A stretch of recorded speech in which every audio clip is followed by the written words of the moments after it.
Hello there! Before we start, it's important to mention that we know nothing about the 2022 wave of LEGO Star Wars yet, and I have exactly zero insider information about the LEGO group and their plans. I originally wrote this all the way back in June, but I decided it's an important thing to have on this YouTube channel as well, so I figured I'd carry my guesses over into a video. I'm not going to change any of my predictions since then, since that would defeat the purpose of the whole thing. I've put together a scoring system so you can play along and compare how you did. The point system is as follows. 1 point for correct set type, so battle pack, jewel pack, buildable character, etc. 3 points for a correct set name or concept, so jewel on Mandalore, 501st battle pack, that kind of thing. 3 points for a correct price, and 1 point per correct minifigure.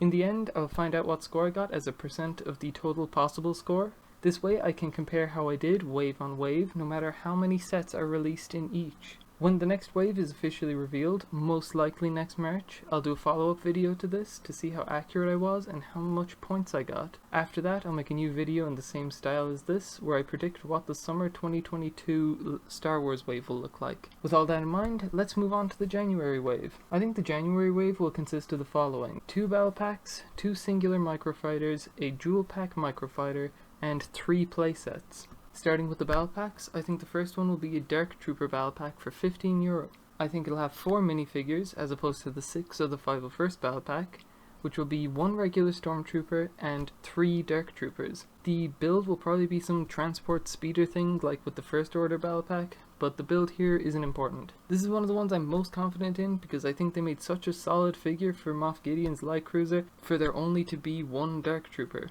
The only justification to not include a 2nd or 3rd Dark Trooper in that set would be that a battle pack is coming. It's a type of figure lots of people would want to mass collect too, given their purpose in the show, and I think it's the last time they could do a Dark Trooper battle pack and have it be somewhat relevant. I think the set will also include a regular Stormtrooper because LEGO wouldn't just give us 4 of the one figure.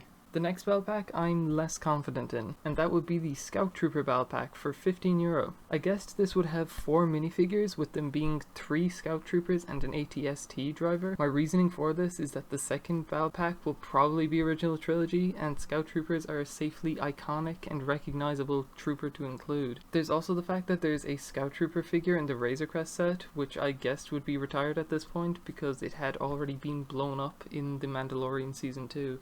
I said an ATST pilot because both are seen on episode 6 on Endor, and I have no other reason beyond that for its inclusion. Since making this list 2 months ago, I'd actually feel more confident in a Clone Trooper battle pack with 3 Phase 2 regs and an Imperial Trooper from the Bad Batch, but changing it now would be cheating, so I'll stick to my original guess, which was made when the Bad Batch was barely halfway through.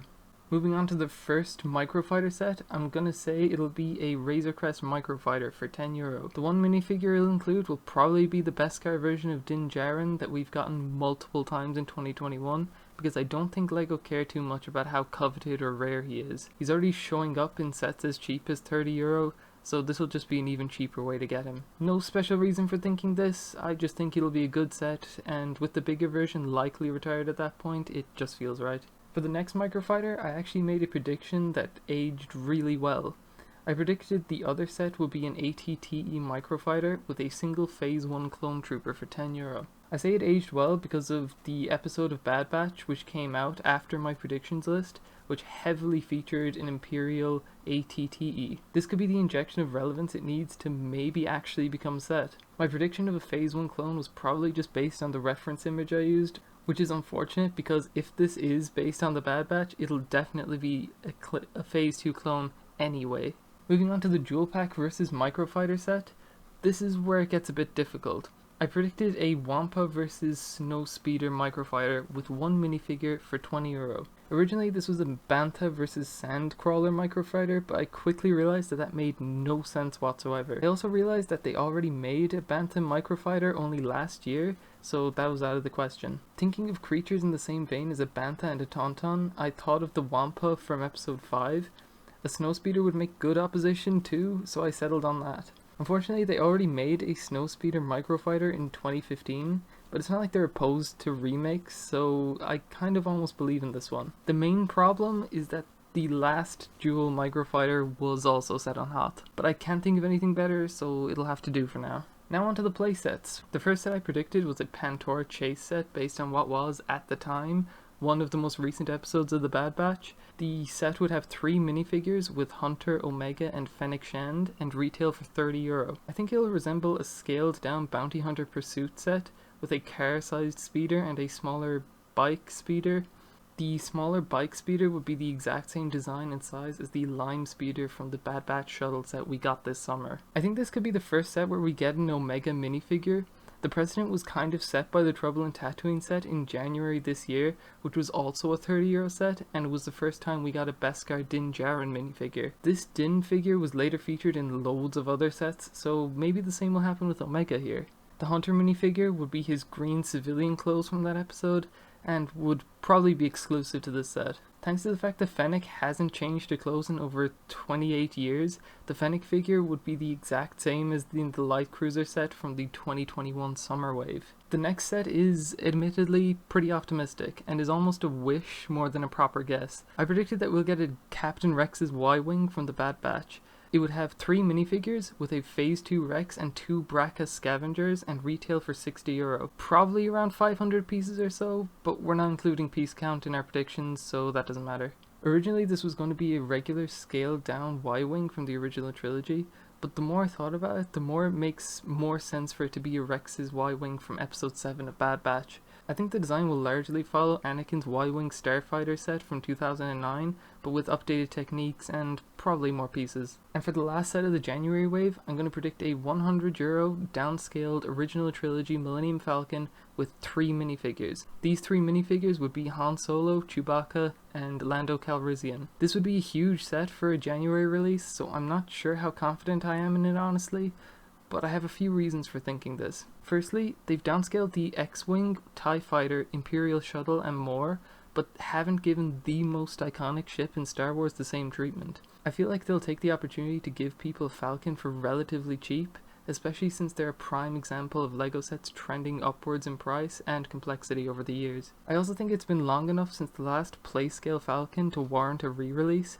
The last playset Falcon was the Episode 9 Falcon, released in 2019 for The Rise of Skywalker. Since that movie sucked, I imagine there'll be a decent demand for a Playscale original trilogy set from fans. The last Playscale original trilogy Falcon was all the way back in 2011, so it's well due a remake, I think. I mentioned these 3 figures specifically because how they manage the downscaled X-Wing set. There's no reason to buy the downscaled model if you already have a bigger version of it, unless you include an exclusive minifigure. The X-Wing included General Dodonna, and I think this will have Lando as the new exclusive minifigure.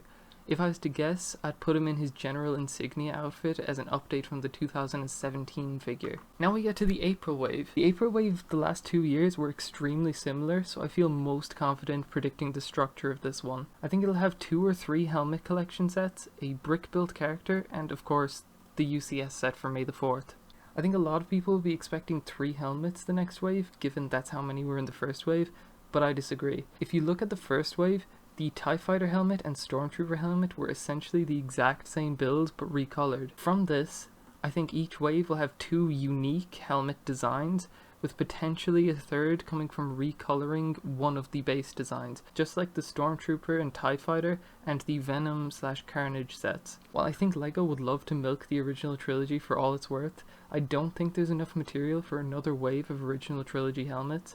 Unless they do an AT-AT driver or Snowtrooper helmet, I think they'll have to move on to the prequel trilogy. They could do sequel trilogy stuff, but I don't think they're popular enough to warrant them over a Clone Wars era helmet. My dream would be for them to come out and do the 4 Bad Batch members as helmets. Unfortunately, I can't see LEGO coming out with 4 individual helmet designs unless they sacrifice the brick-built character from this wave. There's a chance they do 2 Bad Batch members now and 2 later, but again, I doubt they'd do that. With this in mind, I think the next wave will be entirely prequel era helmets, as I doubt they'd want to mix eras with waves either. The first helmet set I think they'll do will be General Grievous's helmet for €60. I think they'll do a semi-transparent bust with just the white parts of his mask as the helmet. I think this will be a controversial one for the same reasons the Batman cowl set was, where people will complain a lot about his lack of eyes, despite the fact that that would make it Grievous's decapitated head, not his helmet, but whatever. The next helmet I think they'll do will be a regular Phase 2 Clone Trooper helmet for €60.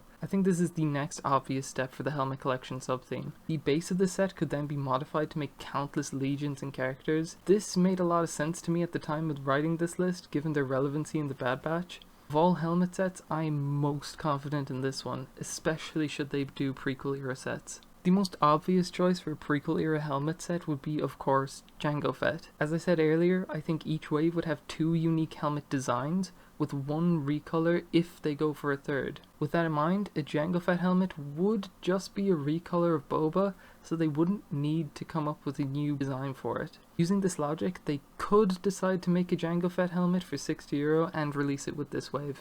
For the brick build character, I think it'll be a Gonk droid for €100 with a single Gonk minifigure.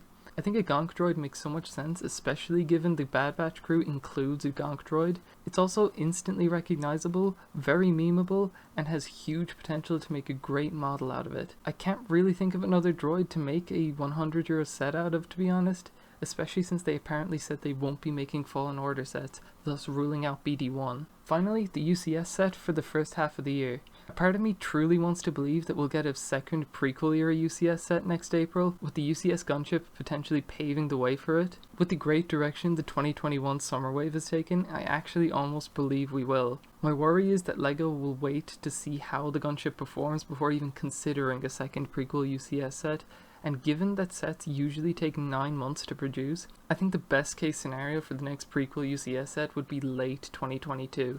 Meaning the next UCS set is essentially guaranteed to be an original trilogy one. Assuming it is an original trilogy one, I think we're due a remake of the 2013 UCS X-Wing. I'm thinking 2 minifigures with an X-Wing pilot and an astromech droid retailing for €200. A part of me believes that it'll get a price bump to maybe €230 and maybe include a Biggs Darklighter minifigure too, but I'll play it safe and stick to 200 with no Biggs. Maybe it'll even utilize LEGO's new color picker concept and let you choose to get Luke or Biggs X-Wing. I doubt this would be the case, but you never know. Truthfully, I don't know any obvious alternatives for an original trilogy ship besides maybe a B-Wing remake or the Nebulon B frigate. Unless there's something obvious I'm missing, I think the X-Wing is a solid choice. So, to summarize, for the January wave, I think we'll get 2 battle packs.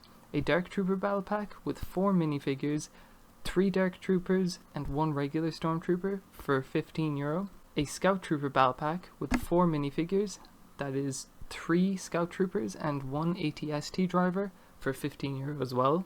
For the microfighters, I think there'll be 3. There'll be a Razor Crest microfighter with 1 minifigure, that being a Beskar Din Djarin for €10. An ATTE microfighter with 1 minifigure, that being a Phase 1 Clone Trooper for €10, and a Wampa vs Snow Trooper microfighter with 1 minifigure, that being a Snowspeeder pilot for €20. For playsets, I think there'll be 3 in the January wave, them being a Pantora Chase set with 3 minifigures, Hunter Omega and Fennec Shand for €30, Captain Rex's Y-Wing with 3 minifigures, 1 new Phase 2 Captain Rex and 2 Braca Scavengers for €60, and a downscaled Millennium Falcon with 3 minifigures, them being Han Solo, Chewbacca and Lando Calrissian for €100. For the April wave, there'll be 2 helmets, maybe 3, them being General Grievous's helmet for €60, a Clone Trooper Phase 2 helmet for €60 as well, and if they decide to do a third, a Jango Fett helmet for €60. For the brick build character, I have a Gonk droid for €100, and for the Ultimate Collector Series set next year, I have a remake of the UCS X-Wing Starfighter from 2013, featuring 2 minifigures, them being an X-Wing pilot and an astromech droid for €200. And those are my predictions. As I said, once we know for sure what the full wave looks like, I'll make a separate video running through my results, and another one after that with my predictions for the summer 2022 wave. This will probably be next March, so I'll see you then. Farewell.